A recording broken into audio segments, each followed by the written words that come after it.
de l'information et des communications et le plaidoyer pour les communautés de LGBTQIA+. J'espère que vous allez bien. Donc, moi, c'est Thomas Faustin, mes pronoms sont il. Je serai votre animateur durant ce panel. Un peu sur moi, donc moi, je suis membre du conseil d'administration d'Égide depuis maintenant quelques années. Je siège pour l'Amérique du Nord. Donc, ça me fait plaisir d'être ici avec vous afin de parler de ce sujet qui est très important pour moi en tant que jeune de 25 ans qui utilise beaucoup les réseaux sociaux et les plateformes numériques. Donc, je pense que ça va être super intéressant, puis on va pouvoir tous apprendre ensemble. Donc, en fait, le plaidoyer en faveur des droits des personnes de LGBTQIA+, a considérablement évolué avec l'avènement des nouvelles technologies de l'information et de la communication, les NTIC. On va dire NTIC pour le reste du panel, ça va être un peu plus simple. Alors, ces NTIC comprennent les médias sociaux, les plateformes en ligne, les applications mobiles et d'autres outils numériques. Ces derniers ont ouvert de nouvelles possibilités pour les défenseurs des droits de LGBTQIA+, pour sensibiliser le public, mobiliser le soutien et élaborer des campagnes créatives. Ces avancées technologiques ont permis de rompre les barrières géographiques, d'amplifier la voix et de mettre en lumière les problématiques des communautés de LGBTQIA+, à l'échelle locale, nationale et mondiale. Le plaidoyer de LGBTQIA+, à travers les NTIC, a facilité la création de réseaux et de communautés virtuelles, l'organisation d'actions de sensibilisation, la collecte de fonds et la diffusion d'informations cruciales pour promouvoir l'égalité des droits et combattre la discrimination. Ainsi, dans cette discussion, nous allons explorer, avec les panélistes invités, l'impact des NTIC sur le plaidoyer de LGBTQIA+, les défis et opportunités qu'ils ont rencontrés, ainsi que des exemples concrets de réussite. Nous allons discuter ensemble également de la collaboration internationale entre l'organisation de LGBTQIA+, et les moyens par lesquels les NTIC contribuent à faire avancer la cause des droits des personnes de LGBTQIA+, à travers le monde. Et aussi, nous allons parler à quel point ces nouvelles technologies de l'information et des communications peuvent aider aussi au niveau local et national. Donc, avec nous aujourd'hui, j'ai trois panélistes qui sont incroyables, super intéressants et que j'ai hâte de vous présenter. Donc, en premier, nous avons Raphaël Provost. Il est directeur général d'Ensemble pour le respect de la diversité. Je te laisse te présenter d'où tu viens, quelle est ton organisation et c'est quoi pour toi excusez-moi, c'est quoi les NTIC et les réseaux sociaux? Bonjour à tout le monde, je suis super content d'être avec vous aujourd'hui. Je me présente officiellement Raphaël Provost, pronom il.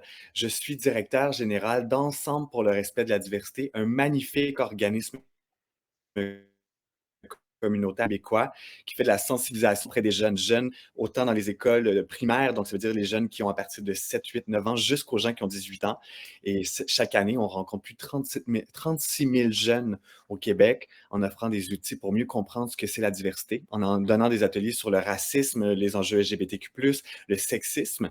Sinon, dans autre chose que ça, c'est un job qui m'occupe beaucoup, mais je fais autre chose. Je suis également chroniqueur dans les médias ici au Québec. Je suis également collaborateur à Novo Info. Je suis fan de Céline Dion. Je suis également top 4 des jeunes gestionnaires de l'année du Québec. Je suis bien fier de l'être.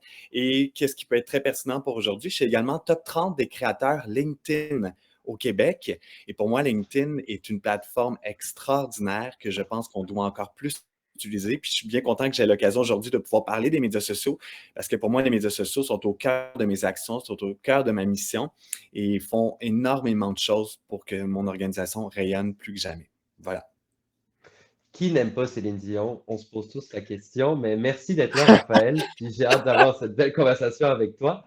Merci. Non, on a aussi Yuri Gaia, Senior Campaign Manager chez All Out. Alors, Yuri, même question, je te laisse te présenter. Oui, bonjour à tout le monde. Merci beaucoup pour l'invitation. Je suis Yuri Guayana. Je suis basé à Milan, en Italie, et je suis chercheur de campagne senior de All Out. All Out est une organisation LGBT mondiale. Nous avons j'ai des collègues qui travaillent dans beaucoup de pays du monde, mais surtout, All Out est un mouvement mondial pour l'amour et l'égalité. Nous mobilisons en ligne des milliers de personnes pour créer un monde où plus personne ne devra sacrifier sa famille, sa liberté, sa sécurité ou sa dignité en raison de son identité ou de celle de la personne de son cœur. Et voilà. Et pour toi, Yuri, c'est quoi l'utilisation des nouvelles technologies puis des réseaux sociaux dans ta vie professionnelle? Ah ben, bon, j'utilise les réseaux sociaux et les nouvelles technologies toujours dans ma vie privée, mais surtout dans ma vie laborative. Nous sommes une organisation qui travaille surtout en ligne. Donc, je vois toujours les défis, mais aussi les opportunités de ces technologies. Et je suis ravi d'en parler plus avec tout le monde ici. Je suis un techno-optimiste en général. Et Raphaël nous a dit que LinkedIn était sa plateforme. Toi, tu dirais que c'est laquelle? Internet, pour moi, c'est bon, je peux dire une moyen de communication qui est un catalyseur de la solidarité internationale et mondiale. D'accord. Et en troisième, nous avons Mylène de Corbeil, présidente et directrice générale chez Les Trois Sexes. Merci d'être là. Donc, comme pour les deux autres, je te laisse te présenter et répondre à la question.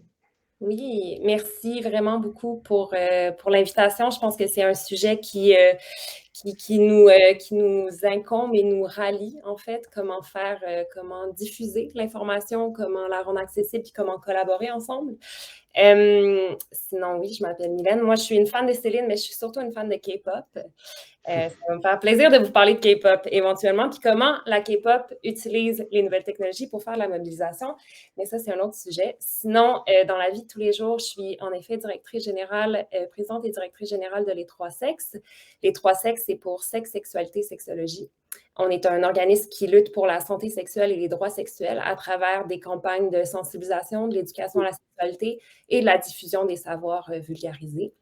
Sinon, dans ma vie précédente, j'ai fait un bac en relations internationales et droit international et une maîtrise en communication internationale et interculturelle où j'ai travaillé sur les discriminations véhiculées par les Marocains, Marocaines, queer à Montréal. Fait que j'ai toujours eu une lentille interculturelle dans chacune des dimensions que j'ai étudiées. J'ai aussi étudié tout ce qui concerne la sexualité des personnes croyantes. Fait que toujours l'intersection de plusieurs volets identitaires. Et sinon, j'ai aussi habité au Maroc. Bref, tout ce qui est international et interculturel m'incombe beaucoup et joue un rôle dans mes réflexions puis dans mon travail. Voilà. Puis sinon, pour répondre à ta question, j'aurais envie de le dire de 3 manières. Comme d'habitude, je suis souvent en 3 points. La première, c'est que j'ai fait des études en communication. Fait que c'est sûr que toutes mes réflexions liées à la défense de droits s'ancrent dans une logique d'inclusion des NTIC, surtout au niveau des personnes migrantes et des personnes queer immigrantes. Voilà, fait que ça fait partie de mes réflexions et dans mon parcours académique. La deuxième, c'est que les Trois Sexes, principalement, œuvrent à travers les réseaux sociaux. Nos campagnes de sensibilisation ont essentiellement lieu en ligne. Fait que c'est notre manière de faire l'éducation à la sexualité puis de la sensibilisation, c'est à travers les nouvelles technologies. Fait que c'est essentiellement ce qu'on fait. Puis la troisième, c'est justement au niveau du plaidoyer puis de la centralisation de la défense de droits de ce que je fais et de ce qu'on fait à Les Trois Sexes se passe beaucoup sur les nouvelles technologies. Puis on pense aux réseaux sociaux, mais on pense aussi à toutes les nouvelles technologies qui s'en viennent, qui émergent dans les dernières années. Je pense à ChatGPT, je pense à tellement d'outils qui participent de notre plaidoyer. Donc, on va en parler plus par la suite, mais je pense que de plein de manières, ça joue un rôle dans mon travail. Ben oui. L'intelligence artificielle est une nouveauté qui peut être très utilisée et aussi en même temps très compliquée à comprendre. Donc, on va en discuter aujourd'hui tous les quatre. Premièrement, merci à vous trois d'être présents aujourd'hui. Ça va être bien le fun, comme on dirait au Québec. Donc, on va commencer par une petite question générale pour juste se tremper les doigts dans l'eau, comme on dit. Alors, selon vous, comment les nouvelles technologies ont-elles influencé la manière dont nous menons le plaidoyer dans les droits LGBT?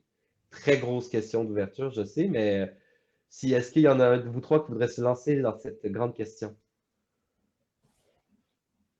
Vas-y, Mylène, je te laisse y aller. Je peux commencer.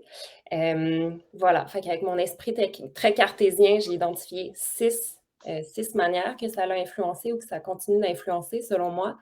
La première, c'est de la création de solidarité en réseau.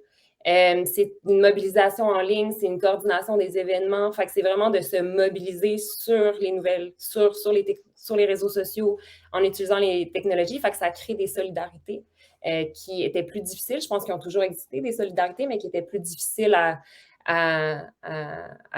se voir ou à se concevoir puis à se concrétiser avant les technologies, avant ces nouvelles plateformes-là. La deuxième, c'est la création d'espaces de communication, fait qu'on puisse communiquer entre nous, qu'on puisse contester aussi, qu'on puisse débattre entre nous, fait que des espaces de communication. La troisième, c'est que ça distribue l'information de manière beaucoup plus rapide puis à faible coût. C'est sûr que ce n'est pas tout le monde qui a la chance et le privilège d'avoir accès à Internet, mais c'est de plus en plus le cas. Fait que ça permet de diffuser l'information rapide et au plus de monde possible. La quatrième, c'est que ça crée un média alternatif. Ça peut contourner la censure des gouvernements, ça peut offrir des discours médiatiques qu'on n'entend pas nécessairement à travers les plateformes plus traditionnelles. Fait que ça crée ça aussi. La cinquième, c'est que ça construit, ça participe d'une construction identitaire, ça crée une identité au-delà de celle locale et nationale, puis on va parler de l'international, mais ça crée aussi cette identité-là transfrontalière. Et la dernière, bien, ça permet une plus grande inclusion et une plus grande visibilité de la pluralité des personnes qui participent et qui forment nos communautés. Ça permet de s'identifier, de questionner, de voir est-ce qu'on se situe peut-être autrement que juste à travers les conceptions très de base de nos communautés, à savoir l'homosexualité gay, lesbienne, bisexuelle. Fait que de voir qu'il y a une pluralité d'autres vécus, d'autres identités, puis qu'on peut aussi nous-mêmes se questionner puis naviguer à travers ça parce qu'on a accès à ces identités plurielles-là. Incroyable, incroyable réponse. Yuri, je te laisse y aller suite à ça. Merci. Je suis d'accord avec beaucoup de choses que ma collègue a dit, mais je voudrais dire que pour moi, les nouvelles technologies de l'information et de la communication ont révolutionné les plaidoyers en faveur des droits LGBT+, en offrant des outils puissants pour la communication, la mobilisation et les collectes de fonds aussi. Ces technologies ont permis de surmonter des barrières géographiques et politiques, en particulier, je crois, dans les pays où l'homosexualité est criminalisée. Je peux me concentrer sur ces trois aspects. La mobilisation rapide et large, les médias sociaux et les plateformes en ligne permettent de mobiliser rapidement des milliers de personnes autour d'une cause commune. Et tout ce qui, pour diverses raisons, ne peuvent pas participer à des manifestations ou à des formes de mobilisation hors ligne, peuvent plus facilement se mobiliser en ligne. Et les pétitions en ligne, les hashtags viraux ou les campagnes de sensibilisation peuvent atteindre un public mondial en quelques clics. Deuxième, c'est l'engagement des jeunes, parce que les jeunes sont plus connectés et réceptifs au NTIC, peuvent être engagés plus facilement. Les plateformes comme Instagram, TikTok sont devenues des espaces où les jeunes militantes peuvent partager des histoires, sensibiliser, mobiliser leurs pairs. Et bon, je n'ai autre deux, la solidarité mondiale. Nous sommes une organisation globale, donc pour nous, c'est très important. Le NTIC ont facilité la création de réseaux de solidarité internationaux. Les personnes dans un pays où aux lois progressistes peuvent soutenir celles dans des pays moins tolérants, par exemple, créant un sentiment d'unité et de soutien global. Et le transfert des ressources, ça c'est très important aussi. Les plateformes collecte des fonds participatifs permettent de canaliser des fonds des pays les plus riches vers des initiatives dans des pays moins riches, assurant ainsi un soutien financier direct aux organisations locales qui luttent pour les droits LGBT+. En conclusion, je crois que les NT ici sont devenus un levier essentiel dans les plaidoyers pour les droits LGBT+, permettant de transcender les frontières et de créer une communauté mondiale unie par la cause. Merci, Yuri. On commence déjà à entendre des points communs, le transfrontalier, le global, les ponts. Raphaël, je te laisse mettre ton grain de sel dans cette question. Ben oui, mais j'ai envie de dire, moi, je suis très instinctif sur les médias sociaux. Tantôt, je parlais de LinkedIn, mais j'utilise également Instagram pour notre organisation et pour moi-même. Et ce qui était le plus payant et ce qui est le plus payant, c'est quand je suis moi-même. J'ai des points, puis ce que ça l'emmenait de pouvoir être soi-même, et je sais que c'est un privilège que j'ai de pouvoir être moi-même sur mes plateformes, mais c'est qu'on se réapproprie notre message. Nous, dans le cas où on fait de la sensibilisation à la diversité, on se réapproprie le message qui parfois n'est pas véhiculé de la bonne façon dans les médias, sans taper sur les médias. Il y a peu d'espace pour exprimer tout ce qu'on veut faire. Donc, en réutilisant nos plateformes, ben, je peux le faire en abondance. Puis si les gens n'aiment pas ça, ben, ils ont juste à me bloquer et à me supprimer. Mais je peux partager. Donc, ça crée des espaces d'expression que je trouve qui sont uniques, qui peuvent être à la couleur de chaque personne. Il y a des règles, mais les règles de créativité, d'expression sur les médias, elles ont peu de limites. Donc, quand on respecte naturellement ce qu'on peut faire sur les médias sociaux puis ce qui est correct de faire, bien, on peut aller loin dans le message qu'on peut transmettre et ça brise des silos. Donc, on est beaucoup dans des silos, autant des silos par rapport à où on vit, par rapport à nos communautés. Ça permet de créer des liens. Moi, je travaille très fort avec mon organisation et mon équipe à créer des liens entre le communautaire et le milieu des affaires. Je pense qu'un ne va pas sans l'autre, mais ce n'est pas le réflexe qu'on a de travailler ensemble, et je pense qu'on est plus fort. Et mon LinkedIn sert à ça, mettre en lumière le communautaire, démocratiser la force du communautaire et de créer des partenariats avec le reste du monde entier. Donc, moi, je suis très instinctif, je suis réactif sur les médias sociaux, je m'amuse avec ça et j'essaie d'y avoir de plaisir. Si je n'ai pas de plaisir, je ne le fais pas. Ben, je pense que c'est une belle philosophie par rapport aux réseaux sociaux. Est-ce que vous voulez continuer un peu cette conversation sur ce sujet? Est-ce que Mylène, tu aimerais rebondir sur ce que tes deux collègues ont dit? Je pense que oui. Oui, oui, j'ai tellement de choses à dire. C'est vraiment intéressant. Puis je trouve ça d'autant plus pertinent qu'on en discute ensemble. Ça me faisait penser, Yuri, ce que tu as dit, qui est un des avantages aussi des réseaux sociaux, c'est de s'inspirer potentiellement de d'autres mouvements, de ne pas se les approprier, mais de voir comment la défense de droits ou comment le plaidoyer s'œuvre à d'autres niveaux, que ça soit de la part de communautés culturelles ou de mouvements sociaux, ou comment on peut s'en inspirer aussi, puis participer de cette lutte commune-là. Je pense que ça peut être un gros avantage.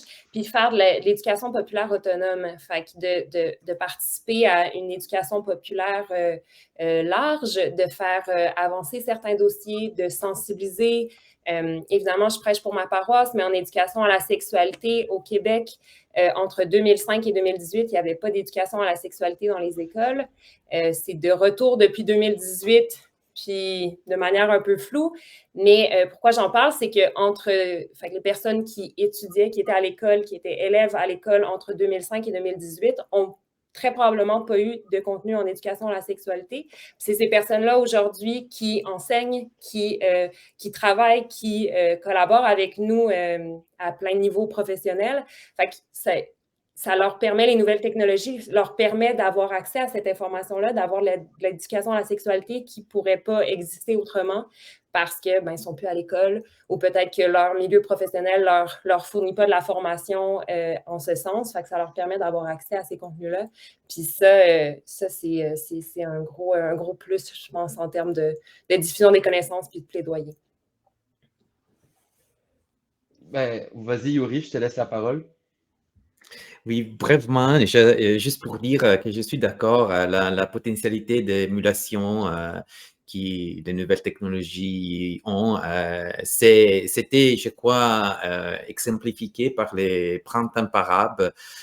J'ai lu des articles, des livres sur ça, parce que, bon, les printemps arabes, c'était des exemples qui sont des clichés, mais il illustre bien, je crois, que les nouvelles technologies peuvent servir comme des catalyseurs pour le changement social et politique, mais aussi que contre les tentatives de gouvernement de stopper la mobilisation. C'était possible d'organiser une pluralité de manifestations et généralement, en divers pays, les militants ont émulé les unes les autres, vraiment.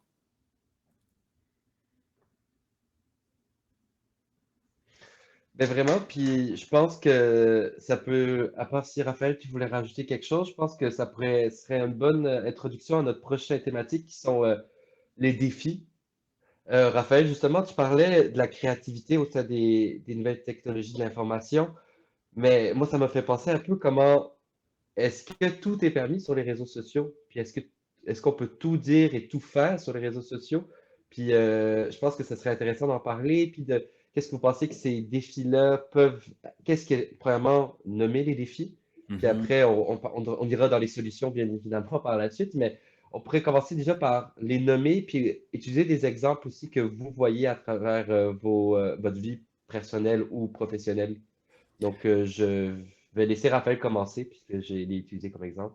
Ben, j'ai envie de répondre spontanément à ça. C'est sûr qu'on a chacun notre interprétation de ce qui est correct et pas correct de partager. Pour certaines personnes, mon contenu est dérangeant parce que j'aborde des réalités qui les dérangent ou des réalités pour lesquelles ils sont peut-être moins à l'aise d'aborder. Donc, c'est sûr que mes limites à moi sont peut-être pas interprétées de la même façon d'un côté ou d'un autre.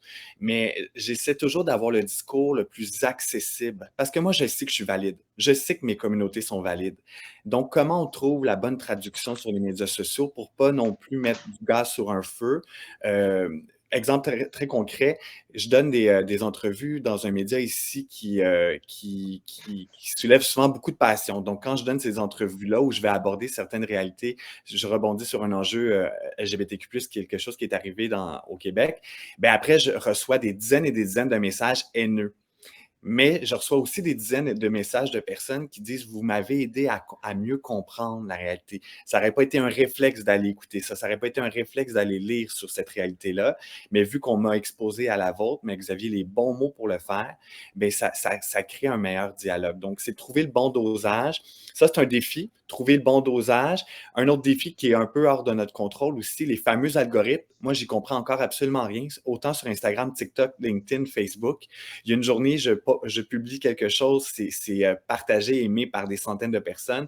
Je repartage le lendemain et il n'y a personne pratiquement qui voit. Donc, ça aussi, c'est un défi de trouver les bonnes méthodes de communication. Je n'ai pas encore la science infuse à ça. J'ai essayé de lire tout là-dessus, puis il n'y a jamais de bonne journée ou bonne heure pour le faire. J'ai testé. Donc, c'est parmi les défis. Mais c'est trouver le bon langage pour être capable de créer le bon dialogue. Parce que sinon, on tombe dans des chambres à écho et on parle à des gens qui sont déjà convaincus par nos réalités et par les enjeux qu'on défend. Donc, il faut trouver la bonne façon d'aller rejoindre les gens qui sont peut-être dans une autre chambre, dans un autre silo, pour là créer un dialogue. Et pour moi, ça, c'est le grand défi. C'est un défi qui est excitant parce que c'est ça notre mission. C'est pour ça que ma mission, elle existe. C'est pour ça que mon organisation existe. C'est pour aller parler à des gens qui ont peut-être pas qui ont peut-être pas le bon niveau de connaissance. Et j'aime beaucoup parler de sensibilisation plutôt que d'éducation. Je trouve que parfois, ça peut avoir un sens péjoratif dans certains contextes de dire: moi, je le sais, puis pas toi. Je pense que tout le monde sait beaucoup de choses. Il faut juste apprendre à parler un langage plus commun. Et les médias sociaux, ben, c'est trouver le bon langage pour être compris par le plus grand nombre de personnes possible. Si je peux rebondir là-dessus, Raphaël, tu as parlé des chambres à écho. Je suis pas si, je suis pas si sûr que tout le monde comprend. Je comprends ce que tu veux dire, mais je suis pas si sûr si tout le monde ici présent peut comprendre. Puis surtout, en quoi ces chambres à écho-là peuvent être un défi pour notre communauté, selon toi. Mais rapidement, parce que je ne veux pas prendre tout le temps, mais par exemple, mon Instagram ou mon LinkedIn à moi ressemble à quelque chose. Il y a une communauté, il y a des gens qui me suivent, Mais mon voisin qui habite juste sur l'autre côté a potentiellement un LinkedIn, un Instagram complètement différent, avec des gens complètement différents. Donc, on est comme dans deux univers et pourtant, on vit l'un à côté de l'autre. Donc, mes messages se rendent peut-être pas à son public de personnes qui le suivent, mais c'est à tous ces gens-là qu'aussi il faut que je parle. Donc, il faut trouver comment percer ça, comment aller rejoindre d'autres personnes. Et moi, LinkedIn, je l'aime pour ça parce qu'on n'a pas besoin d'être forcément connecté avec les gens comme des amis pour que mon contenu soit vu et entendu. Donc, ça peut peut-être se retrouver ailleurs. Et ça, je le vois. Des gens après viennent voir mon profil, puis on n'est pas forcément amis sur LinkedIn. Et là, je dis, OK, j'ai réussi à faire quelque chose. Donc, j'ai percé cette chambre écho. Donc, ça veut dire qu'on est dans un silo, donc dans un espace. Moi, dans mon Instagram, là, c'est la paix. Tout le monde est beau, tout le monde est fin. Il n'y a pas de grossophobie, il n'y a pas de haine homophobe ou transphobe. Mais j'ouvre l'Instagram de quelqu'un dans le métro quand je me promène le matin. C'est peut-être tout l'inverse. Et pourtant, on est un à côté de l'autre. Génial. Est-ce que Yuri, Mylène, vous voudriez rebondir là-dessus, répondre un peu à la question sur les différents défis que peuvent représenter les NTIC? Yuri, je te donne la parole. Ok, je vais parler, merci. Bon, pour moi, il y a beaucoup, mais je peux me concentrer sur quoi? La sécurité, la confidentialité. Les militantes LGBT+ font face à des risques de cyberharcèlement, de doxing et de surveillance aussi. Les gouvernements autoritaires peuvent utiliser les nouvelles technologies pour traquer et persécuter les défenseurs des droits LGBT. Dans les pays autoritaires, les autorités pourraient utiliser les reconnaissances faciales, par exemple, pour analyser les caméras de sécurité ou les réseaux sociaux pour pister les personnes qu'elles soupçonnent d'être LGBT+, et les arrêter. Et nous avons une campagne sur ça, par exemple. La deuxième, c'est la désinformation et le discours de haine. Les plateformes en ligne peuvent être utilisées pour propager de la désinformation et des discours de haine contre la communauté LGBT+, ce qui peut entraver et compromettre aussi les plaidoyers et mettre en danger les individus et les activistes, les militants en général. Et après, l'accessibilité et la fracture numérique. On a parlé avant de l'inclusivité des nouvelles technologies, les jeunes, les personnes qui ne peuvent pas participer à des manifestations hors ligne, mais l'accès inégal aux nouvelles technologies dans différentes parties du monde, par exemple, peut limiter la portée des campagnes, des plaidoyers et exclure ceux qui sont déjà marginalisés. Parfait. C'est sûr que l'intelligence artificielle, ça va être un grand défi. Puis je pense qu'on a encore beaucoup à apprendre sur ce sujet qui est très, très, très contemporain. Même nous, je pense pas qu'aucun ici présent pourrait se dire encore spécialiste puisque c'est extrêmement très complexe. Mais toi, Mylène, dans ces défis que représentent les NTIC, qu'est-ce que tu aimerais rajouter? Je suis grandement d'accord avec ce qui a été dit. Je le séparais en deux fractions, en deux volets, ma réponse. La première qui, je pense, qui fait écho à ce que tu viens de dire, Yuri, c'est que ça va tellement vite. Tu sais, on parle de nouvelles technologies de l'information puis de la communication. On parle des TIC depuis les années 2000, puis constamment, on doit être renouvelé avec des nouvelles formes, des nouvelles technologies. Là, on parle de l'intelligence artificielle, on parle des deepfakes, fait de mettre son visage sur un corps en mouvement, fait qu'on ne sait même plus si c'est ton vrai visage ou pas. Ça va tellement vite que c'est dur de suivre le cours, de comprendre c'est quoi les nouvelles technologies, comment elles sont utilisées. ChatGPT peut être à la fois quelque chose de fabuleux, puis à la fois quelque chose d'un peu stressant et angoissant, puis négatif. Et donc, et de manière générale, souvent les nouvelles technologies ou les réseaux sociaux amènent son positif et son négatif, puis sont souvent vraiment liés. En fait, ce que ça l'amène de positif amène aussi des négatifs. Si on parle d'éducation à la sexualité, ça l'amène son positif, comme je le disais, de diffuser largement de l'information, mais le négatif, c'est aussi de la désinformation, puis qui se dit tout et rien à la fois. Fait que c'est difficile parfois de naviguer à travers ces concepts-là, d'où la chambre à écho aussi. Puis tout ça participe d'une polarisation sociale. On vit dans un monde polarisé, on vit dans un monde qui est très divisé. Je lisais une étude récente en Turquie où, je ne me souviens plus exactement les pourcentages, mais que les parents étaient à fort pourcentage à l'aise que leur enfant soit en relation avec quelqu'un d'une autre religion, on va dire 80%, puis n'étaient pas à l'aise à genre 20-30% si c'était une vision, une appartenance politique différente. Fait que c'était vraiment moins accepté que leur enfant soit en relation avec quelqu'un d'une autre appartenance politique ou de d'autres visions, valeurs politiques que de valeurs religieuses ou culturelles. Fait que le fossé est vraiment là. On assiste aux États-Unis à une guerre culturelle, à une polarisation encore plus importante. Puis ça, les réseaux sociaux participent de ça justement en raison des algorithmes et des chambres à écho.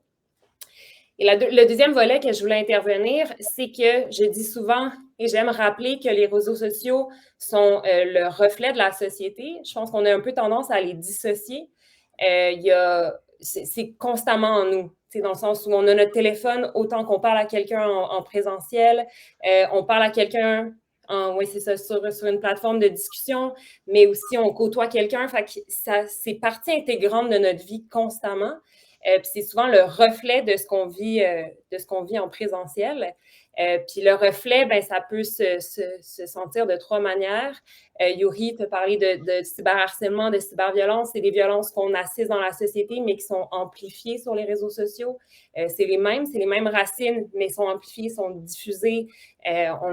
Au Québec, on assiste à une hausse de 88% de sextorsion, de phénomènes de sextorsion, donc d'extorquer sur la base de la sexualité, que ça soit le partage d'images non consensuelles, que ça soit divulguer l'identité sexuelle de quelqu'un ou l'orientation sexuelle, l'identité de genre contre son gré. Ça aussi, c'est une forme de sextorsion. Fait que c'est des violences qu'on assiste dans la société puis qui sont amplifiées par les réseaux sociaux. La deuxième, c'est la désinformation, puis ça, on l'assiste dans les médias. On l'assiste avec plusieurs de nos politiciennes, mais qui sont amplifiées sur les réseaux sociaux.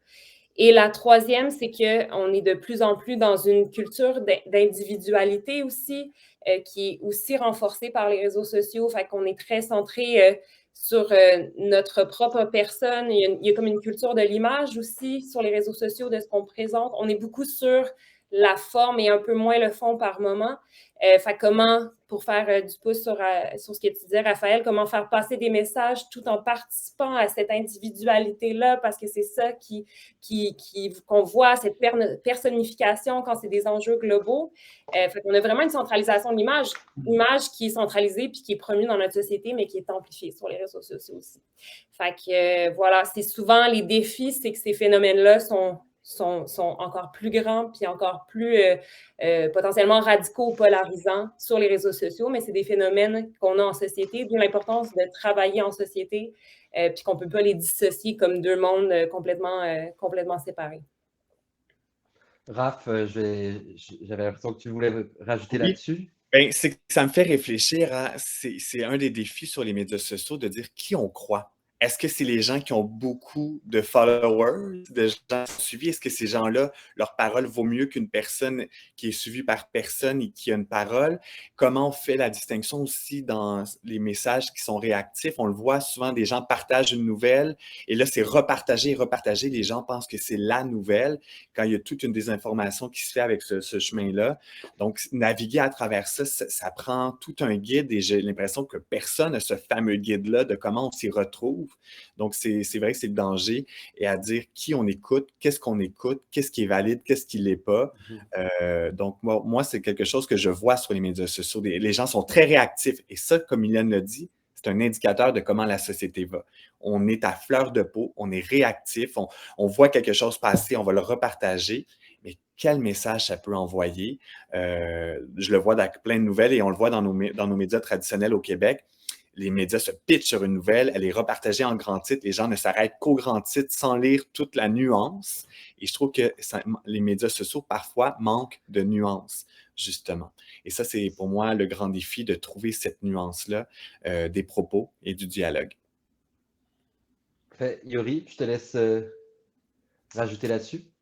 Oui, brièvement, seulement pour commenter sur l'idée que les nouvelles technologies et les réseaux sociaux portent une individualité exaspérée. Je suis d'accord, absolument, mais aussi, c'est vrai qu'il y a l'effet contraire aussi, parce que je vois qu'il y a quelquefois de pensées de groupes, de création de groupes, on l'a dit, la polarisation. Mais c'est aussi que les nouvelles technologies en général, et les réseaux sociaux en particulier, pour moi, me font penser toujours à ce qu'il a écrit Gustave Le Bon, un auteur français du 19e siècle, sur la psychologie des foules. C'est les foules qui gouvernent, je peux dire, les réseaux sociaux et aussi les nouvelles technologies, la vie en ligne en général. Et pour moi, ça, c'est très dangereux parce que l'auteur que j'ai cité était utilisé beaucoup de fois par le fasciste italien. Je viens de l'Italie. Et sa mentalité des foules, sa psychologie des foules qui est vraiment présent sur les réseaux sociaux et sur la vie en ligne, pour moi, est une autre caractéristique et bien sûr un défi. Mais écoutez, on a reçu justement une question à ce sujet sur le chat, puis je trouve qu'elle était intéressante pour passer au prochain thème qui serait plus les solutions, puis comment les NTIC peuvent être utilisés comme quelque chose de positif pour tous ceux qui nous écoutent. Donc, on a reçu la question, donc je lis verbatim. On note que les mouvements anti-genre et homophobes ont aussi investi l'espace numérique. Humiliation, harcèlement, discours de haine sont diffusés à grande échelle et en public sans qu'il y ait des actions concrètes de protection pour les personnes victimes. Quelles sont vos recommandations pour y faire face? Une très grande question, une très très large question. Je vous laisse quelques secondes, puis quand vous êtes prêt, levez la main. Vas-y, Raphaël.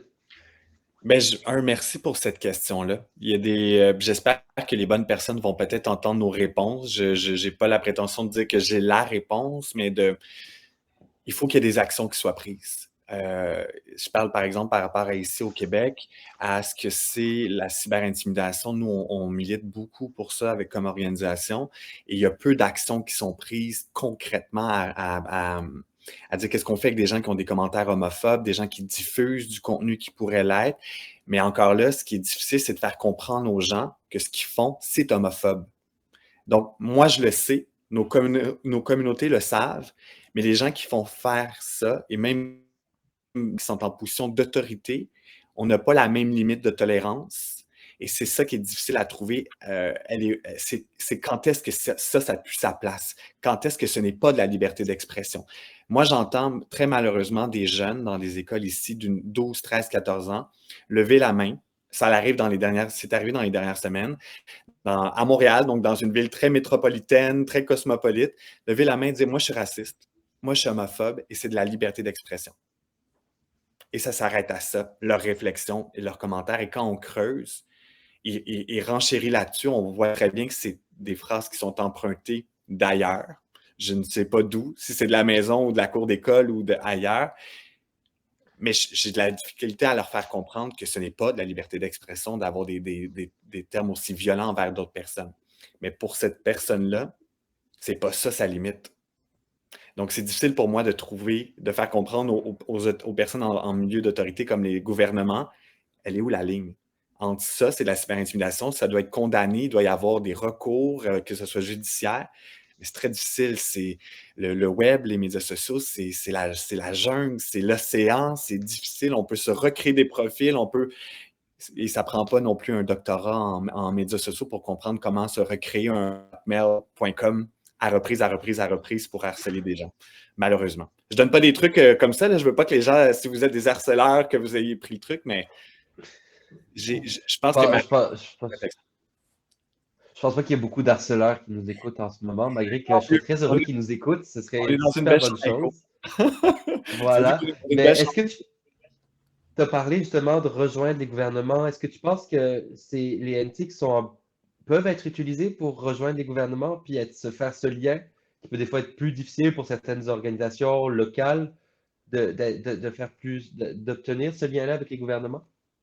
C'est qu'il y a plus de distance avec les médias sociaux. Donc, quand tu es en région, par exemple au Québec, on n'a pas tous l'avantage d'être dans les grandes villes près des élus. Bien, quand tu es en région et que tu utilises tes médias sociaux, bien, tu peux avoir un contact rapide et direct avec ces gens-là. Donc, pour moi, ça peut être un avantage parce que ça déconstruit un peu ces limites-là qu'on avait à une autre époque, de devoir se déplacer. Mais encore là, parfois, ça ne suffit pas, les médias sociaux. Donc, on le voit parce que les gens n'ont jamais autant manifesté au Québec. C'est quelque chose qu'on voyait moins dans les années avant. Les gens maintenant manifestent, tant mieux, c'est un droit qu'on a. Mais ça parle, ça aussi, que les gens vont dans la rue. Ça veut dire qu'ils se disent, bon, ce qu'on dit sur les médias sociaux, on ne nous entend pas. Nos lettres ne sont pas lues. Nos courriels ne sont pas lus. Donc, il faut aller dans la rue et se faire entendre. Et pour moi, ben, c'est tout un indicateur, ça, quand les gens reviennent à cette méthode-là, si traditionnelle, de marcher pour se faire entendre, ça envoie tout un message. Est-ce que tu penses que la manifestation est complémentaire aux réseaux sociaux ou tu penses que c'est vraiment complémentaire? C'est tout.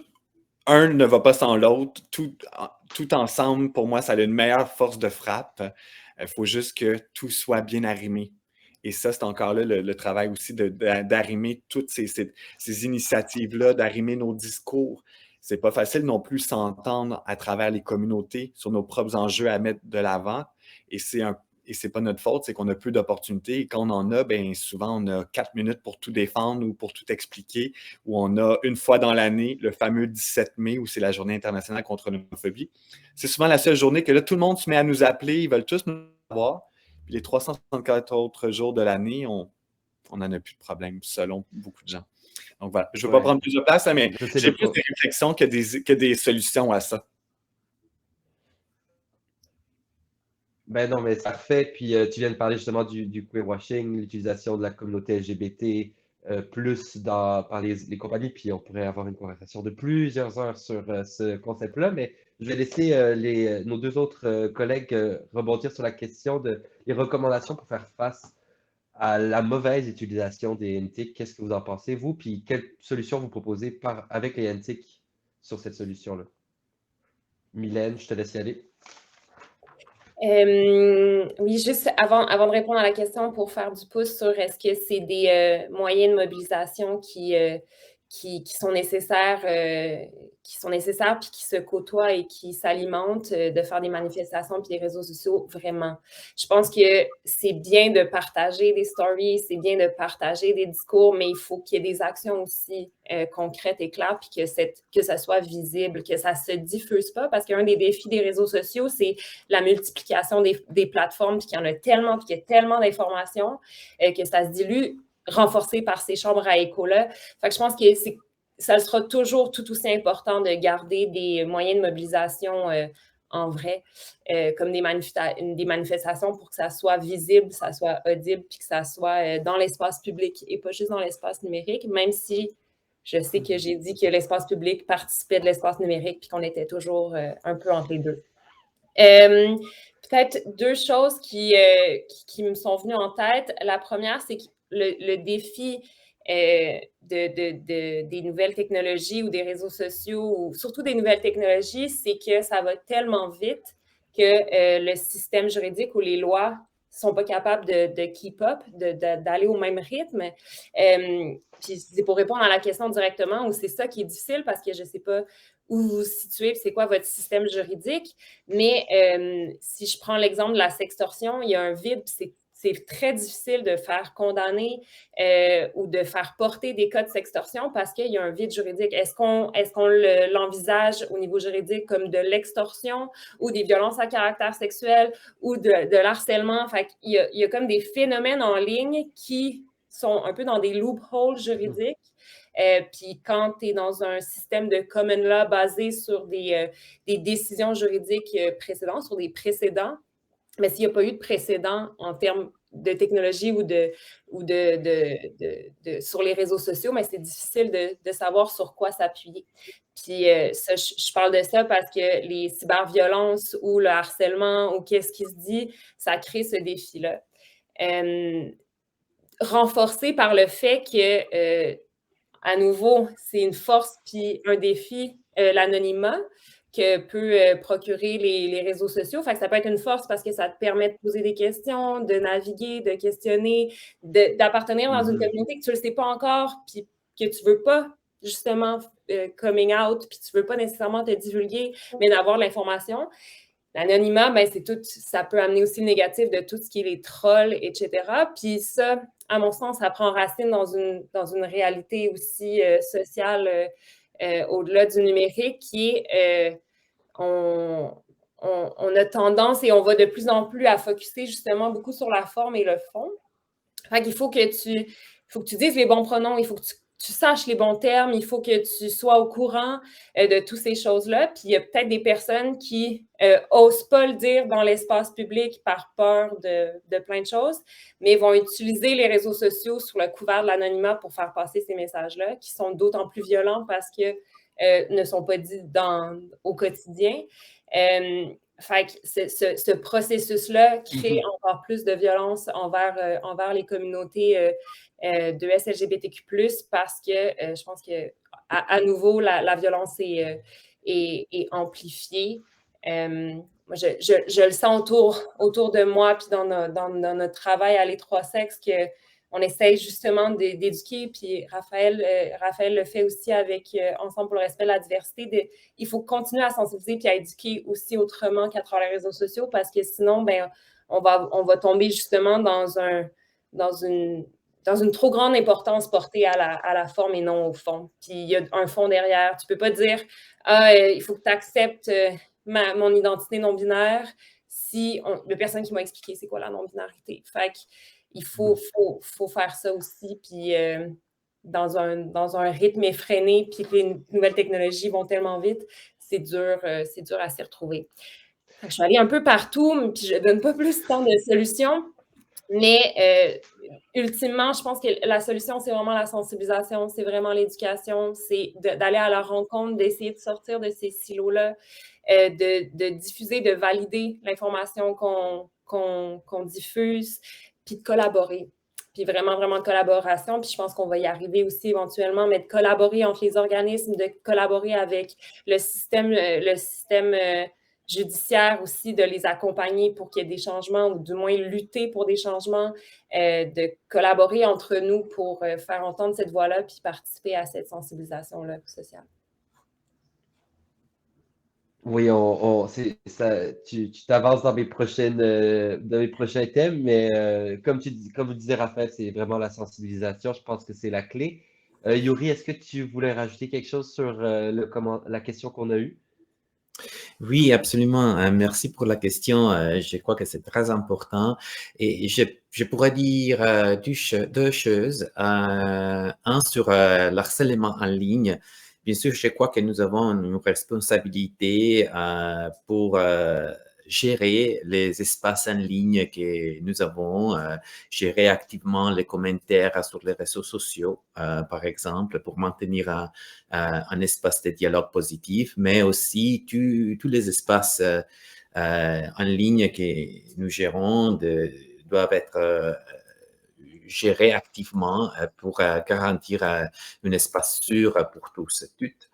Et encore sur la propagation de l'homophobie et de la transphobie en ligne qui va être très diffusée. Je crois qu'une possibilité pour nous, c'est aussi de pousser nos narrations alternatives.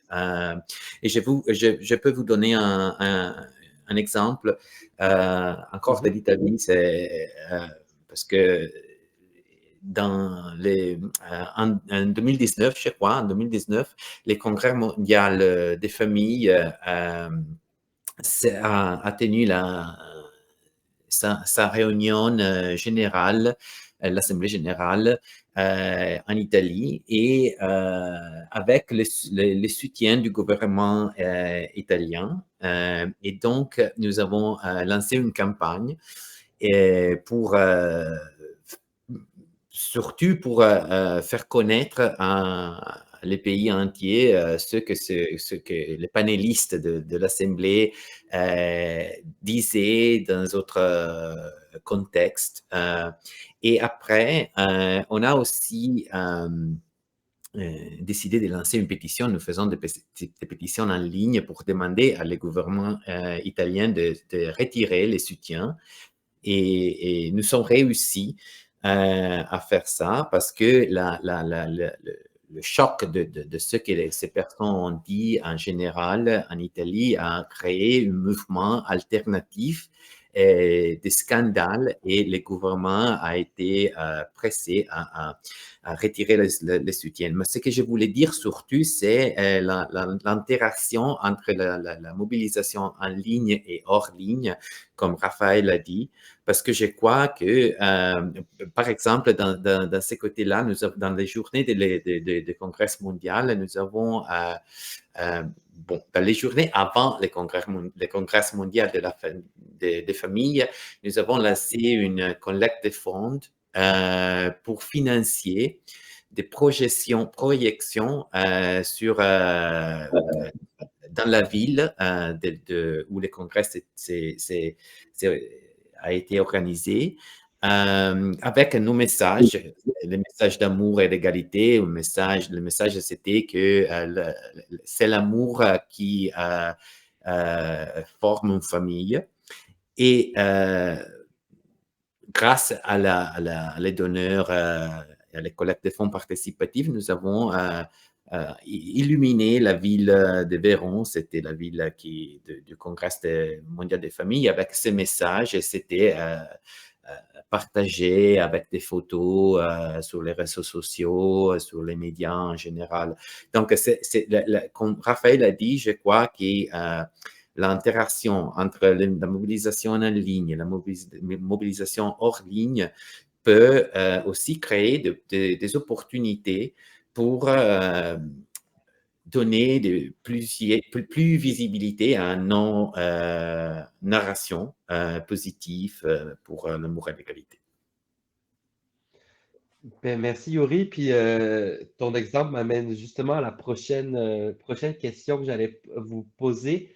Je voulais savoir, est-ce que justement vous auriez des exemples à parler, à partager avec nous tous sur des bonnes campagnes ou initiatives qui ont vraiment bien marché, et pourquoi elles ont bien marché, qui ont utilisé les NTIC pour promouvoir les droits de LGBTQIA2+. Est-ce que vous avez des exemples qui vous viennent en tête? Mylène, je te vois hausser de la tête. J'ai plein d'exemples de campagnes qui ont bien fonctionné puis qui ont utilisé les réseaux sociaux. Je pense que ce que j'ai envie de mentionner puis qui me vient en tête, c'est aussi l'importance et l'utilité de la culture populaire puis de la représentation dans la culture pop. Puis ça participe quand même indirectement des nouvelles technologies ou des plateformes, mais je parlais récemment, cette fin de semaine, j'étais avec des jeunes à Ottawa, puis il y avait une jeune qui est d'origine indienne, puis qui me disait à quel point juste la télésérie Sex Education avait eu un impact énorme en Inde. Et que parce que la population générale a eu accès, évidemment, il y a des barrières d'accès, puis c'est pas tout le monde qui a accès à Netflix, puis a accès à Internet, mais que les personnes qui avaient accès, qui étaient quand même une grande partie de la population, avaient écouté cette série-là, puis avaient compris des enjeux, puis comment la culture pop peut participer de cette éducation populaire-là, puis de cette sensibilisation, puis après, il y a des campagnes qui s'en font sur les réseaux sociaux, puis partent de ça, puis on peut utiliser, nous, pour faire du plaidoyer, de de partir de ces enjeux-là. Mais l'importance de la représentation puis de la culture populaire, je pense qu'elle joue un rôle indirect et vraiment fondamental. Je faisais un groupe de discussion avec des jeunes récemment. Puis mes collègues disaient que les jeunes avaient dit que c'était vraiment dur parce qu'il n'y avait pas beaucoup de représentation, puis de visibilité, puis de représentation des parcours LGBTQ+. J'avais vraiment l'impression d'être la vieille boomer, mais j'étais genre, hey, nous, on n'avait rien. On n'avait vraiment rien.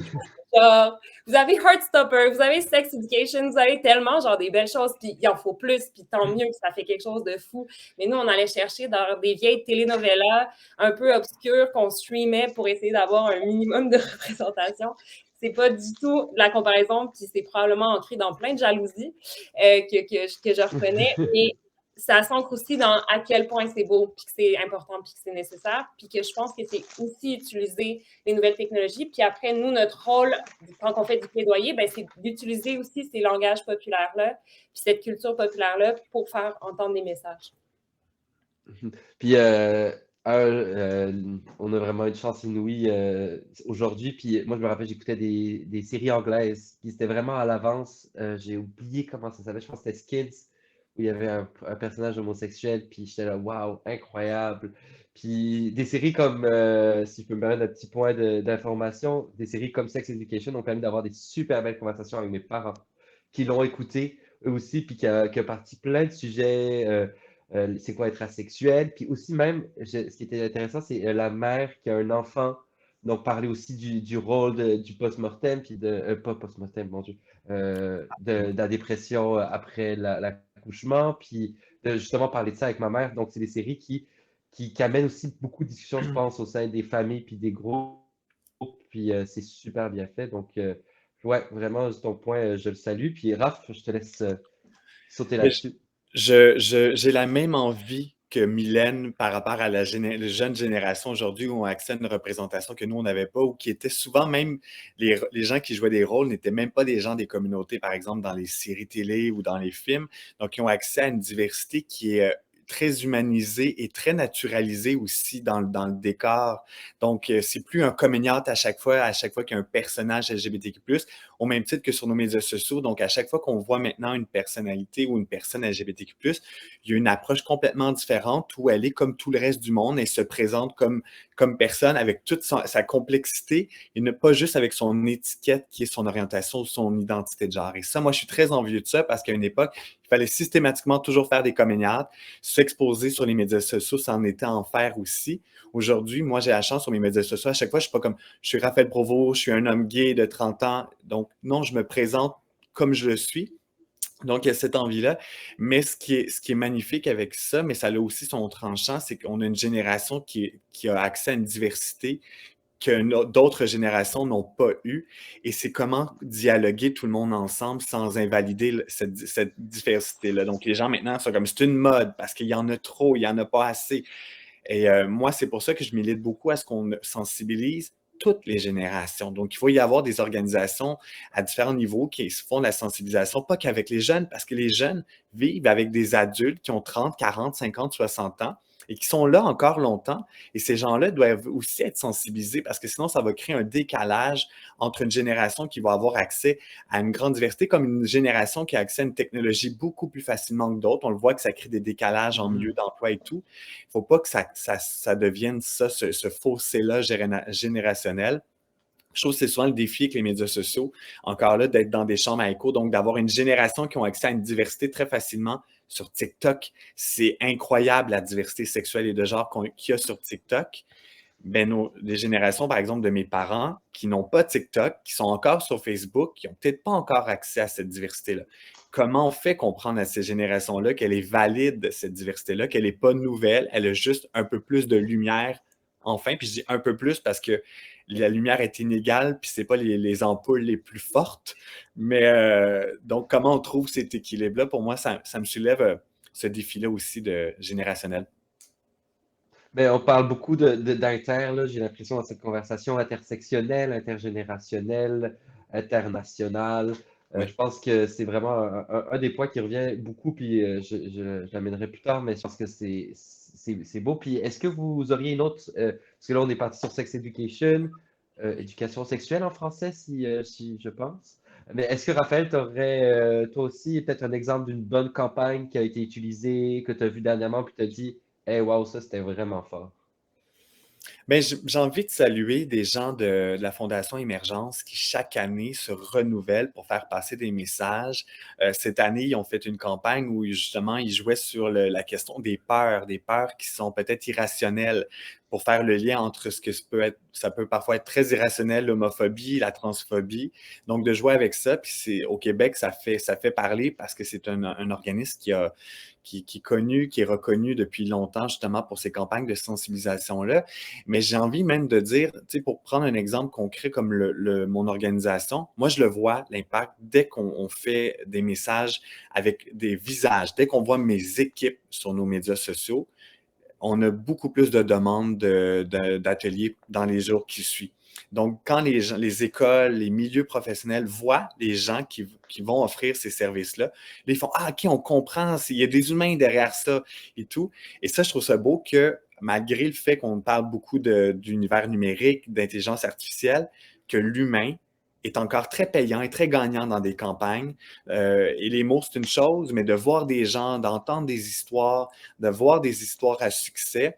Donc, ça, pour moi, ça, c'est très payant sur les médias sociaux puis à travers différentes campagnes, parce que des campagnes, ça peut être, par exemple, juste vendre ses services sur les médias sociaux, mais comment on le fait? Bien, moi, je le vois que quand on voit des humains, des personnes, ça a beaucoup plus d'impact au final sur les retombées. Moi, je le vois immédiatement dès qu'on nous voit, bien là, on a des appels pour avoir nos services, qu'on voit quand je montre. Voici, c'est ça qu'on fait, là.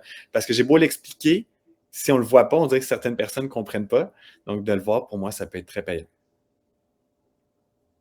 Vraiment, c'est vrai que l'humain quand même, même si on est encore en Zoom, encore aujourd'hui, on le voit que l'humain est toujours présent. Puis on salue aussi la présidence du conseil d'administration, Laurent Brault, directeur de l'organisation que tu viens de citer. Donc, on dirait presque que c'était fait exprès. Euh, Même mais pas, euh, même pas, mais c'est parce que j'y ai pensé spontanément parce qu'ils sont dans le métro, puis j'étais dans le métro ce matin, puis c'est fort quand tu es dans le métro, puis ils ont trouvé des endroits pour le faire. Puis sinon, dernier point par rapport à ça, ce que j'aime au Québec, c'est qu'il y a beaucoup de chroniqueurs culturels au niveau à la télé qui placent tout bêtement, qui sont en couple. Par exemple, je connais une Eugénie Lépine-Blondeau qui est chroniqueuse à Radio-Can, qui, de temps à autre, le matin, quand elle parle de son week-end, ben, elle parle qu'elle était avec sa copine, sa conjointe. Et c'est déposé tout naturellement en deux chroniques sans que ça soit un comédial. Moi, quand j'écoute ça, là, c'est de la musique à mes oreilles parce que je fais Waouh, elle a l'espace pour être elle-même, pouvoir partager son histoire. On n'est pas obligé de faire des comédiales. Personne ne devrait être obligé. Si ça ne vous tente pas de partager votre vie privée, c'est parfait. Mais si on le fait, ça ne devrait pas nous nuire. Et ça, c'est un bel exemple parce que les chroniqueuses, dans une des émissions les plus populaires, elle est aimée, elle est suivie. Je l'aime beaucoup. Et ça, pour moi, ça, c'est des petites campagnes qui ont beaucoup d'impact parce que là, c'est un humain qui se mhm. partage. Puis moi, comme auditeur, ça me donne le droit de me dire, ah, j'ai le droit moi aussi de partager que là, j'ai pas de copain, je suis célibataire, mais la journée que je vais en avoir un, que je peux le faire puis que ça n'aura pas d'impact. Euh, je ne fais que saluer ces mots. Et maintenant, une dernière question avant d'aller aux questions du public. Comment vous pensez que les NTIC peuvent permettre la collaboration entre les organisations? Comment vous pensez que, autant les réseaux sociaux que même plus loin, on parle d'intelligence artificielle, de technologie, de plateforme, comment vous pensez que ces instruments-là, ces outils-là peuvent permettre à ceux qui nous écoutent d'améliorer leur collaboration entre eux? Yuri, je te laisse commencer. Oui, merci. Bon, je crois que je voudrais me concentrer sur la collaboration internationale, vraiment. Bon, sur la collaboration entre des organisations à niveau local, bien sûr, la, la, la, la All Out a fait des campagnes qui ont facilité dans des pays compliqués pour le mouvement LGBT, comme l'Italie, mais comme la Russie, comme tous les pays vraiment, ont facilité la création de coalitions, de larges coalitions entre les organisations parce que je crois que quand il y a un objectif commun où les personnes peuvent concentrer sur un objectif commun et sur la concrétisation des objectifs communs, c'est plus facile. Et on a eu aussi un connecteur de diverses compétences, la possibilité de connecter différentes organisations pour faire une campagne ensemble. Mais aussi, je crois que quand c'est pas possible d'avoir une collaboration à niveau local, c'est possible de mobiliser plus facilement avec les nouvelles technologies une solidarité, une coopération, une collaboration à niveau international. Et ça, c'est pour moi vraiment important parce que c'est plus facile maintenant de partager des informations et aussi de mobiliser des soutiens. Les langues, différents langages, bien sûr, sont à tenir en compte, mais aujourd'hui, c'est plus facile de les traduire. Et à All Out, nous travaillons avec 6 langues. Donc, nous traduisons nos campagnes en plusieurs langues. Et je crois aussi que les plateformes de réseaux sociaux, les webinaires, les conférences virtuelles, les campagnes de financement participatif sont des occasions pour collaborer et pour organiser des actions. Par exemple, les financements participatifs, comme j'ai dit avant, c'est une forme de solidarité et de collaboration vraiment concrète qui peut permettre à personnes qui vivent dans des pays très différents de soutenir les actions des organisations dans des pays encore différents. J'ai un exemple. Par exemple, à All Out, nous avons financé, pas nous, nos membres, nos activistes ont financé la première Pride au Rwanda, par exemple, la marche de fierté, grâce à une campagne de financement participatif en ligne. Et donc, je crois que les réseaux sociaux sont pas seulement les réseaux sociaux, les nouvelles technologies en général sont une outil extraordinaire pour faciliter la collaboration et aussi la solidarité. Merci beaucoup, Yuri. Je vais tout de suite passer aux questions du public parce que je trouve qu'elles sont vraiment intéressantes. Puis je pense qu'on va pouvoir justement rebondir sur un peu la collaboration à travers ces questions-là. Donc, toujours en gardant cette question en tête, je vous dis la première. Nos communautés sont de plus en plus censurées par les plateformes, travail du sexe, mamelon d'hommes trans, représentation, kink, etc. Comment s'assurer de maintenir nos espaces en ligne, même si ces safe spaces sont menacés? Donc, je ne sais pas s'il y en a un de vous trois qui veut se lancer. Mylène, je vois ta tête hocher. Oui, j'ai pas de solution, mais je comprends entièrement et complètement la question. À Les Trois Sexes, on parle d'éducation à la sexualité, fait qu'on parle de sexualité, donc on est constamment censuré parce que les algorithmes ne sont pas si intelligents que ça et discernent pas grand-chose en ces termes-là. Puis il y a une censure notamment des travailleurs, travailleuses du sexe aussi. Fait que oui, c'est vraiment un enjeu. Comment le contourner? C'est difficile, ça demande du temps, d'autant plus que les outils de censure se développent différemment à chaque fois. Fait que des fois, de mettre un astérix ou de dénaturer les mots pour que ça soit accessible. Des fois, ça marche, des fois, ça ne marche pas. C'est vraiment un grand défi. Nous, à les trois sexes, on essaye de viser puis de s'appuyer sur la grande chance qu'on a d'avoir vraiment une communauté plus, comment on appelle ça en termes réseaux sociaux, de base, qui n'est pas payée et payante. Il y a vraiment un terme que je vais chercher puis que je ne vais pas trouver. D'essayer de le diffuser de cette manière-là, mais il n'y a pas tant de solutions, puis c'est très difficile ce que ça peut générer. Puis en même temps, ben, c'est ça, c'est les paradoxes de notre société où on en entend de plus en plus parler, mais la visibilité est de moins en moins importante. Puis qui a une visibilité, qui n'en a pas. Dans une démultiplication des plateformes puis des prises de parole, etc. Fait que c'est difficile de se faire un chemin.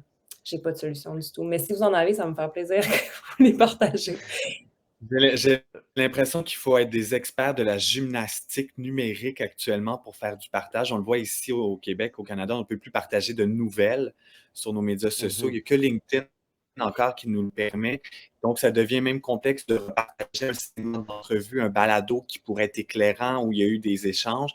Il faut trouver 1001 moyens. Donc, il faut avoir ces outils-là et savoir ces moyens-là de savoir comment naviguer maintenant sur les médias sociaux pour être capable de transmettre ces messages. Donc, c'est vrai que c'est une grande question qui même ici, on s'est rendu, je vois tous les moyens pas possibles de comment repartager sur les médias sociaux, mais c'est une gymnastique qui est essoufflante. Ben justement, parlant de gymnastique, on a une question qui rebondit bien à ce que vous venez de dire. Est-ce que vous auriez des conseils pour des activistes qui voudraient se former au NTIC et aux campagnes de plaidoyer en ligne? Donc, vous qui êtes devenus maintenant des spécialistes des campagnes, est-ce que vous auriez des petits, un conseil chaque que vous pourriez donner aux gens qui nous écoutent en ce moment? Est-ce que quelqu'un veut se lancer? Yuri? Bon, oui, bon, je crois que la pratique, c'est peut-être la chose plus facile. Nous avons une plateforme ouverte où tout le monde peut lancer une campagne en ligne et bien sûr, nous donnons des suggestions, nous accompagnons, nous sommes là comme des activistes pour aider toutes les personnes qui veulent lancer une campagne. Et ça, mais vraiment, c'est ça, c'est voir les campagnes qui sont là, voir les tactiques qui sont là, et nous sommes généralement très heureux de partager tous les exemples que nous avons. Nous avons beaucoup d'expérience partout dans le monde et donc nous pouvons connecter les personnes qui ont travaillé sur différentes campagnes et nous pouvons donner des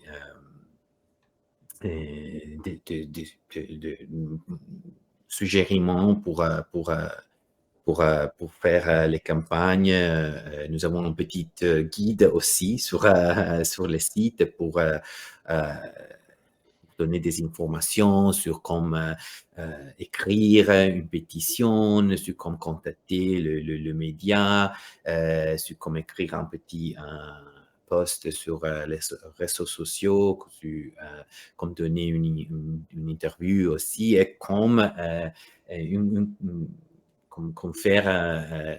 donner une fin à la campagne qui est généralement la livraison de signatures et organiser une petite manifestation si c'est possible. Ce n'est pas possible toujours dans tous les pays du monde, bien sûr, mais les livraisons peuvent être faites en ligne aussi pour être plus sûr. Et ça, c'est ce que nous faisons. Mais je crois que le conseil, c'est généralement très facile de commencer une campagne en ligne. Et après, on peut apprendre comment faire mieux toutes les fois qu'il y a une nouvelle campagne. Yuri, il y a une question pour toi justement, puis après on va revenir à la question, juste qu'il y a une question vraiment spécifique à Yuri. Est-ce que tu serais capable de partager, de nommer assez rapidement des campagnes qui ont été conduites en Afrique? Si tu en connais. Oui, bien sûr, absolument. Bon, je peux parler d'une campagne. Nous avons heureusement beaucoup des exemples de succès, mais je peux parler d'une campagne c'était une justice pour Maya en Tunisie en décembre 2022. Maya, une femme trans-tunisienne, a été condamnée à 6 mois de détention dans une prison pour hommes. Et l'utilisation des pétitions en ligne a permis de mobiliser plus de 32 000 personnes à travers le monde, et ce qui a contribué à la réduction de la peine de Maya et à sa libération anticipée. Je dis contribuer parce que bien sûr, je sais que les campagnes en ligne et les pétitions ne sont les seules ingrédients pour obtenir un succès, mais c'est une outil que nous pouvons utiliser, et c'est peut-être quelquefois les outils et la pression qui viennent dans les pétitions, l'outil déterminant. Mais encore, l'affaire des Mayas en Tunisie illustre comme une pétition en ligne peut devenir, comme je dis, un outil puissant de changement social, mais aussi sa campagne n'a pas seulement attiré l'attention sur son cas spécifique, mais a également mis en lumière les lois discriminatoires en Tunisie. Et encore, je peux parler de beaucoup de réponses aux urgences en Afrique. En 2021, par exemple, des pétitions en ligne ont été lancées par des activistes africains en réponse. Oui. Non, c'est juste il y a un clean qui joue depuis tantôt. Je ne sais pas si c'est un de vous quatre. Je pense que. À part si je suis le seul à l'entendre. C'est Est-ce que pas je suis moi, le seul à l'entendre? Je l'ai entendu. Ok, donc j'étais le. Tu Ah, l'entends? en tout cas, je pense qu'on a réglé le problème. Mais Yuri, désolé de t'avoir coupé comme ça. Mais en fait, je pense qu'on peut inviter, parce que je vois le temps qui fait, je pense qu'on peut inviter les gens présents ici à regarder le site de All Out, puis de voir les campagnes qui ont été faites. Je pense que, si j'ai bien compris, elles sont toutes présentes sur le site Internet. Oui, absolument. Ils sont présents sur le site Internet. Les campagnes que nous faisons partout dans le monde, je peux le dire, c'est allout.org, et pour les voir en français, c'est /fr. Et donc, toutes les campagnes sont là. Parfait. Donc, j'invite tous les gens qui nous écoutent à aller sur le site de All Out. Puis, je voulais juste revenir rapidement sur la dernière question pour laisser juste Raphaël et Mylène répondre sur les petits conseils pour des activistes qui voudraient se former au NTIC. Mylène, je te laisse commencer. Oui, nous, à l'E3Sec, c'est vraiment ça qu'on fait. On fait des campagnes de sensibilisation en ligne en utilisant les nouvelles technologies, fait que ce soit des vidéos, des jeux interactifs, etc. Fait que c'est vraiment notre ADN. Je pourrais en parler pendant vraiment longtemps, mais je donnerais 3 conseils très rapides. La première, c'est de vulgariser les contenus qu'on diffuse pour les rendre les plus accessibles et audibles et facilement compréhensible par tous et toutes. Fait que vraiment de faciliter la vulgarisation, de ne pas tomber dans des phrases très académiques avec des concepts très académiques, de faire de la vulgarisation. Le deuxième, c'est d'adapter nos contenus, de faire en sorte qu'ils soient attrayants. D'utiliser d'autres plateformes, des vidéos. Nous, on fait des capsules d'animation vidéo pour amplifier les témoignages qu'on reçoit. Mais tu sais, de pas hésiter à utiliser d'autres moyens pour faire entendre les messages, puis que ce contenu-là soit intéressant, parce que sur les réseaux sociaux, si ça ressemble à un vieux PowerPoint d'un organisme avec des fade-off de slides, je parle en franglais, je suis vraiment désolée. Ça ira pas assez fin. Fait que c'est de réfléchir le contenu aussi, réfléchir la forme de ce qu'on diffuse. Puis la troisième, c'est de vraiment prioriser la collaboration puis l'échange d'expertise. Au sein de nos communautés, il y a des personnes qui ont ces expertises-là, il y a des personnes qui peuvent faire de la consultance. C'est un privilège, puis c'est une chance d'avoir la consultance, mais de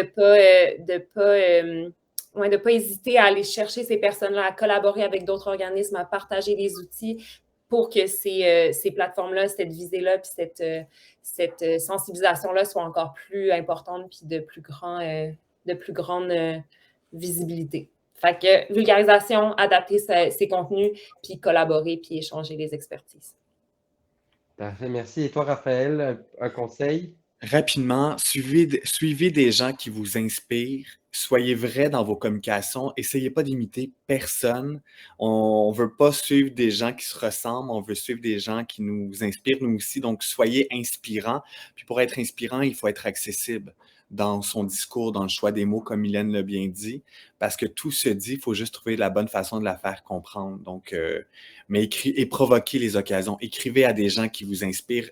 Même s'ils sont suivis par 1 million de personnes, là, DM-les, écrivez-leur, provoquez les occasions, demandez à prendre un café avec des gens virtuels aussi. Moi, c'est quelque chose que je fais régulièrement via mes médias sociaux et ça m'a créé des opportunités incroyables, autant pour moi sur le plan personnel que professionnel, que pour mon organisation. Créez les occasions, provoquez, prenez des chances, respectez-vous puis faites attention. C'est vraiment des très bons conseils que je note aussi, parce que ça peut être important pour tous. Puis, il nous reste 10 minutes, puis j'aimerais juste finir sur cette question qui m'a vraiment touché, puis que je trouve que ça a été, c'est super intéressant ce qu'on a parlé. C'était des fois un peu plus sombre que comment on pouvait parler des réseaux sociaux. Puis c'est pour ça que je voulais finir là-dessus. Les réseaux sociaux semblent être la jungle, effectivement, surtout pour les femmes avec des attaques qui touchent l'estime de soi. Comment prendre soin de sa santé mentale et de son bien-être lorsqu'on est investi dans le virtuel? Je pense que c'est une question qui nous touche tous et tous. Puis j'aimerais vous laisser l'opportunité de répondre à cette question, qui me semble vraiment la bonne fin pour ce panel.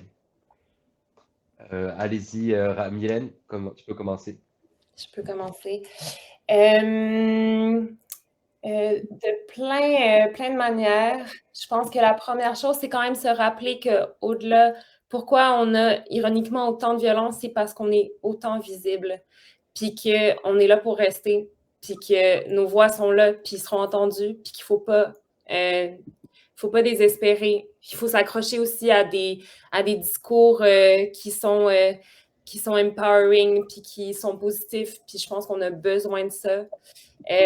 Puis qu'à la base, c'est parce qu'on est là, puis qu'on est là pour rester. Fait que c'est pour ça qu'il y a qu'on en parle autant, c'est parce qu'on est visible, puis que cette visibilité-là, elle est importante, puis elle va rester. Ça, c'est mon premier conseil. Mon deuxième conseil, c'est de faire attention à soi, puis avec les mécanismes qui vous sont propres. Mais souvent, quand on travaille sur ces enjeux-là ou qu'on fait du plaidoyer sur ces enjeux-là, c'est souvent parce qu'on est concerné par ces enjeux-là. Fait que c'est difficile de faire la séparation entre le personnel, le professionnel, parce que c'est nous, on lutte pour une collectivité, on lutte pour une communauté, mais on lutte aussi pour soi. Fait que c'est de se trouver des moyens de se retirer aussi, puis on n'est pas des moins bons militantes si par moment on n'est pas là. Si par moment, c'est pas notre voix qui est entendue, mais c'est celle d'un autre. Si par moment, on est comme, j'ai besoin de me ressourcer, j'ai besoin de rest, j'ai besoin de me déposer, parce que ça aussi, c'est un acte politique, puis ça aussi, c'est un acte nécessaire. De pas que chacune de nos actions soit utilitaire ou profitable, où il faut qu'il y ait quelque chose à chaque fois, mais aussi de se garder des bonheurs, puis du plaisir, puis de s'occuper de soi.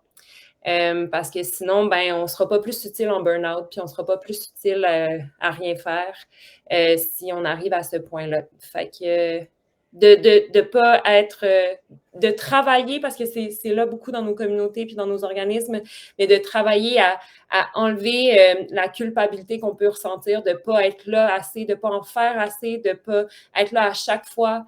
de vouloir en faire encore plus tout le temps. Des fois, c'est pas possible, c'est correct. Je vais me prendre un coup de parole après ça parce que. Est-ce que je t'ai coupé ou non? Non, non. Alors, je vais juste prendre un petit tour de parole pour dire aussi que c'est important d'aller chercher du soutien, qu'il soit professionnel ou non, autour de soi. Si on a la chance d'aller se trouver, d'avoir des gens professionnels comme des psychologues, des sexologues, des psychiatres, des intervenants, d'aller prendre l'aide quand elle est présente. Puis aussi, après, nos amis, notre famille, euh, si on a le droit de parler, de se faire soutenir, je pense que c'est important on peut avoir tendance des fois à se refermer sur la bulle du virtuel, mais il ne faut pas oublier aussi de sortir de cette bulle-là de temps en temps, puis de prendre l'air, puis d'aller faire une marche quand il faut, puis d'aller parler, puis de pleurer, puis de rire, puis de vivre aussi notre vie à l'extérieur, qui est aussi tout aussi importante que notre combat qu'on mène sur le virtuel et dans la vie de tous les jours. Euh, Yuri, je te laisse rebondir là-dessus. Oui, je pense que Raphaël voulait dire quelque chose. Vas-y. OK. Ah, Non, désolé, je peux aller? vas-y, Oui, vas-y.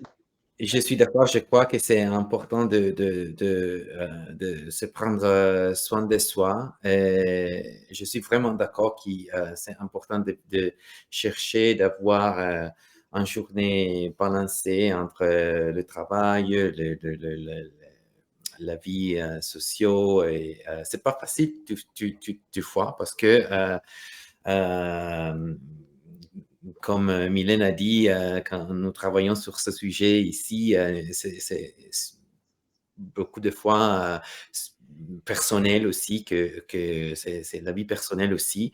Et donc, c'est difficile de terminer de travailler ou de prendre des moments pour soi-même. Mais je crois que ça, c'est très important et d'être sûr que nos vies sont hors ligne beaucoup de temps, mais pas seulement en ligne pour faire de l'activisme ou de militantisme aussi.